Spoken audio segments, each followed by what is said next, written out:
in the back line with any hero he gets, especially a Benedetta, but for Benny Cutie in the gold lane, they'll stick to a signature pick, a carry against a Bruno.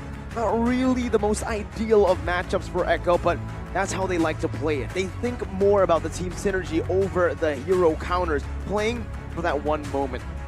Benny's going to be the weak side of the map in this game. Should be. Most definitely. In such a difficult matchup, he will only find value later on in those big team Look at fights. this. But even then, he is susceptible to just getting absolutely bursted down here. So, I feel like HOMEBOIS has more ways to dictate when the fight happens, technically. For Echo, it's very reactive, and I think it all revolves around Benny. If he can find success, the team can. Yeah, the prediction was a stomp, Miracle, right? Almost all to the side of Echo. Will HOMEBOIS give an upset in this first game? Composition-wise, they definitely can, right? Sure, that Gord is such a risky pick, but the range, they can play, definitely can play the range around with. Ladies and gentlemen, it's time for us to enter the land of Dawn. For match number 2, Echo takes on HOMEBOIS. Zorn already early on this Edith, going at it with JP, but is forced to use the onward defensively. And you know how Echo's name is the House of Highlights? I think for some reason, I have a feeling that we're going to see a lot of highlights here from both these teams in this matchup. I think highlights are definitely going to be present, but I think the gold lane matchup is where it's at, especially for the late game. In the early game, though, that is a lot of damage. But onward, a Mystic Projectile as well, both connecting in Chibi. You can definitely see that base damage come forth in the first minute of the game. Super fast clear. He's already gone through both his buffs. That was a fast rotation, and seeing the composition, it does make sense, right? They can play this also. This mobility composition that they have perhaps in this early game especially. So with JP not having a flicker for this turtle, that's already a huge advantage on the neutral objective take for the side of HOMEBOIS. Right, in the first fight though, the Cult Altar, or the Netherrealm, my mistake, against possibly a hit combo with a penalty zone. We'll have to see, because Echo, they're putting a lot of emphasis on the top side, but the backup is coming. Maltese has to walk away from this, and that's actually going to be a good steal away. Warlord gets it. Meanwhile, in the bottom lane, as expected, this lane for Ryzel should be in his hands. A bit of an advantage. Meanwhile, first turtle going to spawn. Not yet slain, ladies and gentlemen. And you can see here already Fredrin is poking the turtle now. Setup-wise, Echo is also, they want to contest. Let's see if they can. Echo still has a bit more of an advantage when it comes to CC, and there it is. Sanford with a Petrify, even diving to the back. Warlord should be in a lot of trouble, but is able to flicker out. Meanwhile, there's another fight going in here. Sanji saves the day for a bit with another round, but Carl Teasy here gets out for a while. Subpot flickers forward, but gets knocked up instead. Now it's Chibi versus the world. It's still an outplay from Sanji. And Echo takes the dub early on in the first turtle fight. Sanford saving the day, and even now, Sanford finds a solo, technically.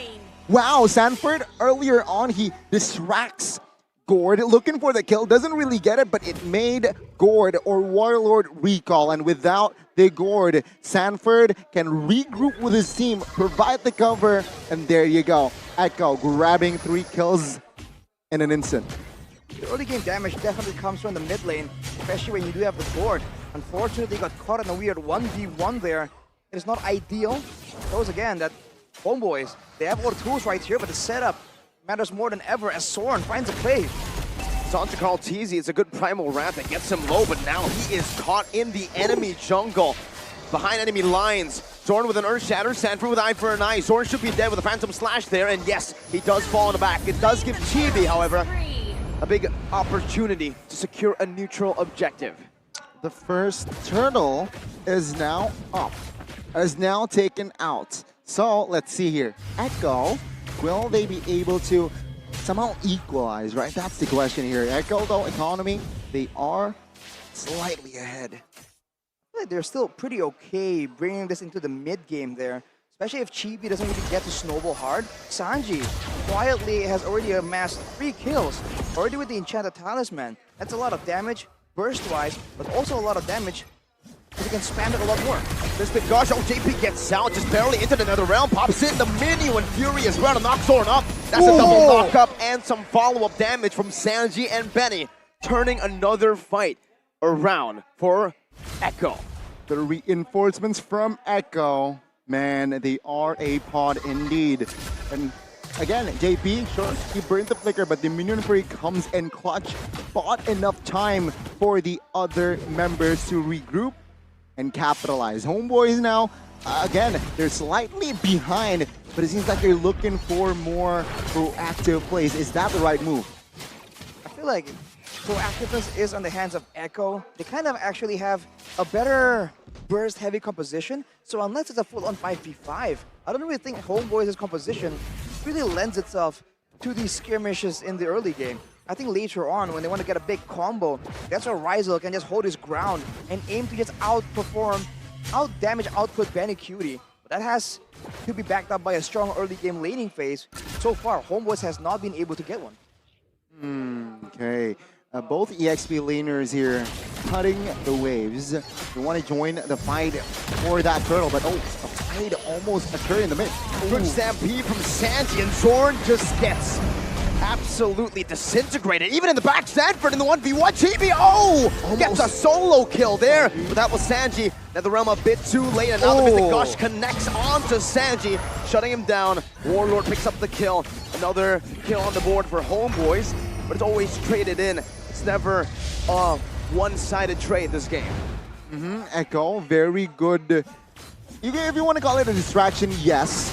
But again, Sanford taking out a very good cover overall by Homeboys. Now, let's see the items here. Bruno, of course, will go for the Has Claws, but take a look at Terizla. Fury Hammer, and then going for the Dominance Ice early. So reduce the shielding and healing for sure. Paramis, Fredrin, Minotaur even. There's a lot of sustain built into the composition. And on the other side, Sanford going for the Hunter Strike, but going straight for some tankiness right here. I think he's attempting to do multiple roles. He might flank in the background, but he can actually have a huge presence in the mid-game teamfights using that Petrify if it's up. What's interesting is that the Gord went for the Ice Queens once first. It gives some kind of sustain and a lot of utility, but of course, it only depends if Warlord doesn't really get found, if he doesn't really get zoned away in the middle of a big fight. And onward, connecting onto Carl Teasy with a follow-up, an instant penalty zone, but now the re-engage happens. Echo get a massive minute fury. Now they all fall in the Mystic Gush. The laser's big. TB has to back away. Echo going very, very low. Meanwhile, Sanford in the back joining in with a flank as well. Ryzel looking for a big play. Picks up one, now dashing forward as well. Betty Cutie gets an outplay. Ryzel doesn't. And it's all Echo with a victory. Only Sanji falling. It's a 4-for-1, a disaster for the Homeboys. A lot of bodies already from the side of Homeboys, and Echo, they will establish a healthier lead now. Take a look at Carl Teasy going for the purple buff as well, stealing that one. And man, Homeboys, they were fine 2 minutes ago. Now they need to slow down their horse. Maybe. This is a problem when you meet your match, kind of, right? You're both, making crazy plays. Chibi right there had barely any HP, and he hid in the bushes trying to get Benny Cutie. But Benny was ready for it. He would do that as well, but no, look, Ryzel! Deleted off the map instantly. Echo, they see someone step out just a bit, and they go in hard. It's the House of Highlights that we all expected today. Only 2 turtles this game. They'll ignore the third one and they'll go straight for the Lord that spawn in with no Ryzel. I don't think Homeboys can really look for a contest. See, Echo, yeah, they will blitz it. Well, not blitz it, but they will take this Lord comfortably. Meanwhile, Homeboy is struggling to find any cross-map plays. And it's all because Echo, they do not forget to clear. They always manipulate their waves, managing it very, very well. And Homeboys, up to this point, have no effective play in their hand. And the recall's coming in as well. I feel like Homeboys have to try and respect the potential, but wow, 1v1! Solo kill down below by Sanford on the Benedetta against the Nolan. That's why they didn't ban it. They didn't need to. Sanji walks up to zone Ryzel and Sapat does it successfully, as that's going to be a free tier 1 in the mid lane falling. Zorn now caught in a tough spot. Kaltizi wants to go all in. Trying to look for a taunt there, but gets poked down instead.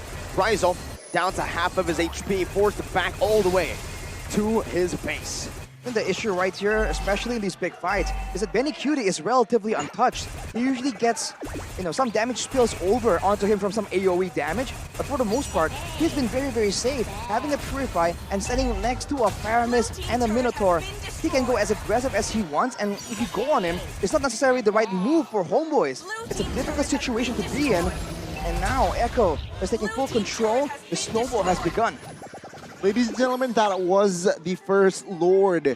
Echo will not be able to push until the base turret here. The passive still stands for Homeboys. And, well, meanwhile, the jungle, though, will not be safe for the side of Homeboys there. Oh, jungle invaded. Sanford against the world right now is able to evade. Sanji comes in clutch with another realm, and he gets out. Now it's a re-engaged GB falling to the Appraiser's wrath. What a now play by Echo as Benny Cutie now follows up to the team support with no flicker, cannot get away, gets knocked up and taken down by Kaltizi, who picks up a double.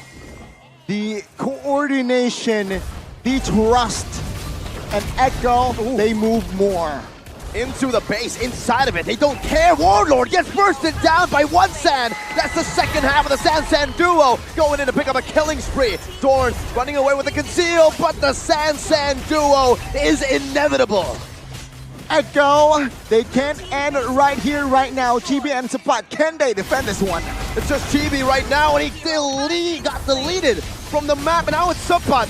He'll follow very, very soon with a base taken down. My goodness. The Echo Expressor